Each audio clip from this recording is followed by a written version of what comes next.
Commission কর্তৃক জানানো হয়েছে ভোটের দিন ভোট কেন্দ্রের ৪০০ গজের মধ্যে কেউ মোবাইল ফোন নিয়ে প্রবেশ করতে পারবে না। এই সিদ্ধান্তকে আপনি কিভাবে দেখছেন? আসলে আমরা এবার বাংলাদেশে সবথেকে সুষ্ঠু নির্বাচন দেখব বলে এই প্রত্যাশায় আছি যে বাংলাদেশে মানে এই বাংলাদেশের স্বাধীনতা ৫৪ বছরই এবার সবথেকে সুষ্ঠু নির্বাচন হবে। আমরা এবার ভেবেছিলাম যে আমরা যখনই আমরা চাচ্ছিলাম যে নিজেরাই ভোট কেন্দ্র পাহারা দিব এবং ভোট কেন্দ্র পাহারা দেওয়ার জন্য আমরা যখন কোনো অনিয়ম দেখব, যাই কিছু করবো, ফোন নিয়ে আমরা ভিতরে সেটা হচ্ছে যে ভিডিও করব বা ছবি তুলব। কিন্তু এখন যে নির্বাচন কমিশন যে নিয়মটা দিয়েছে এবং গণমাধ্যম কর্মীও কিন্তু একই সাথে ইনক্লুডেড, তো আমি এই জন্যই বলতে চাই যে আসলে এটা একটা ব্যক্তি স্বাধীনতা হরণের একটা কাজ। আমি চাই না যে কখনোই এইভাবে আসলে সুষ্ঠু নির্বাচন হচ্ছে না হচ্ছে সেটা সবার দেখার অধিকার আছে। নে দুই বেলা খাবি ফ্যান্টাস্টিক নিমক হালাল সল্টেড বিস্কুট। সেখানে ফোন নিয়ে যদি কোনো অনাকাঙ্ক্ষিত ঘটনা হয় সেটাকে ভিডিও করার, রেকর্ড করার অধিকার প্রত্যেকটা নাগরিকেরই আছে। আমার মনে হয় যে আমিও সবাইকে আহ্বান করব, আপনারা ভোট কেন্দ্রে যাবেন, ফোন নিয়ে যাবেন, যদি কোনো অনিয়ম অবিচার দেখেন অবশ্যই সাথে সাথে সেটা ভিডিও রেকর্ড করে ছবি তুলে আপনারা হচ্ছে যে পোস্ট করে দেবেন সাথে সাথে। তার মানে কি আপনি মনে করছেন নির্বাচন কমিশনের এই সিদ্ধান্ত বহাল থাকা উচিত কিংবা পরিবর্তন করা উচিত?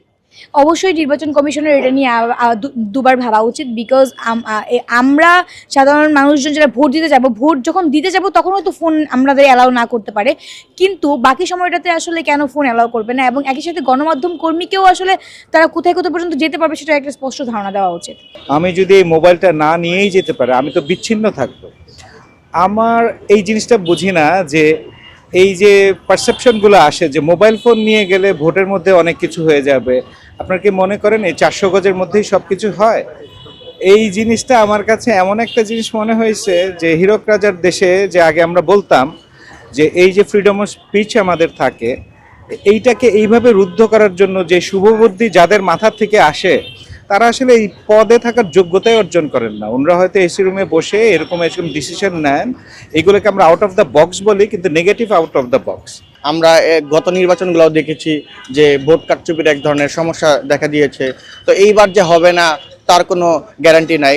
এই জন্য আমি মনে করি মোবাইল ফোন একটা এভিডেন্স, যেটা আমি স্বচক্ষে যেটা দেখছি এটা আমার কোনো প্রুফ না। আমি আইসা যদি বাইরে বলি ভিতরে ভোট চুরি হচ্ছে, এটা কেউ বিশ্বাস করবে না, কিন্তু আমার হাতে যদি মোবাইল ফোন থাকে আমি অন্তত ওটা এভিডেন্স হিসেবে ইউজ করতে পারবো। আর এখন মুখের কথার কোনো ভ্যালু না, এক এক সময় এক একজন এক এক রকম কথা বলতেছে। এই জন্য আমি মনে করি যে এই মোবাইল ফোন ক্যারি করাটা ইম্পর্টেন্ট। আর মোবাইল ফোন এমন কিছু না যেটার কারণে কোনো সমস্যা হতে পারে, আর এটা ওদের সেফটির জন্য বলতেছে, বাট আমাদের সেফটিও দরকার আছে এইখানে। আর একটা মানুষ ভোট দিতে আসবে, অনেকের সাথে অনেকের দেখা করবে, তো এই জন্য কমিউনিকেশনের জন্য মোবাইল ফোন দরকার আছে। আর মোবাইল ফোন তো আমি কোথাও রেখে আসতে পারবো না, ওই সিস্টেমও নাই। তো আমি মনে করি যে মোবাইল ফোন নিয়ে যাওয়ার একটা ব্যবস্থা করা উচিত। মোবাইল ফোন ক্যারি করাটা জরুরি, হ্যাঁ। এখন নতুন সিস্টেম করছে, ওরাও ভেবেচিন্তে করছে, বাট আমি মনে করি না যারা ভোট দিতে যাবে ভোট কেন্দ্রে তাদের মোবাইল ফোন ইভেন ওরা যদি ৪০০ গজের ভিতরে না ঢুকতে পারে, মোবাইলটা রাখবে কোথায়, এটা নিয়ে একটা প্রবলেম হয়।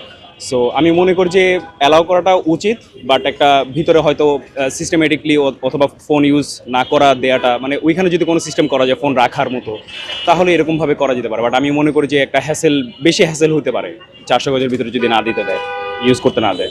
তার মানে কি আপনি মনে করছেন এই সিদ্ধান্ত রাখা উচিত বা পরিবর্তন করা উচিত? আমি মনে করি পরিবর্তন করা উচিত।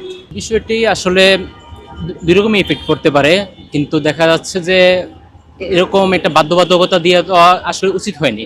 কারণ মোবাইল একটা ইমার্জেন্সি বিষয়, এই কারণে যেহেতু যে কেউ নিতে যেতে পারে, এটা পরীক্ষার হল না যে মোবাইল নিয়ে যাওয়া যাবে না। এখন কারোর ইমার্জেন্সি কোনো দরকার লাগতে পারে, এই ক্ষেত্রে যে মোবাইল ব্যবহার একেবারে নিষিদ্ধ করে দিচ্ছে, এ বিষয়ে আমি একমত হতে পারলাম।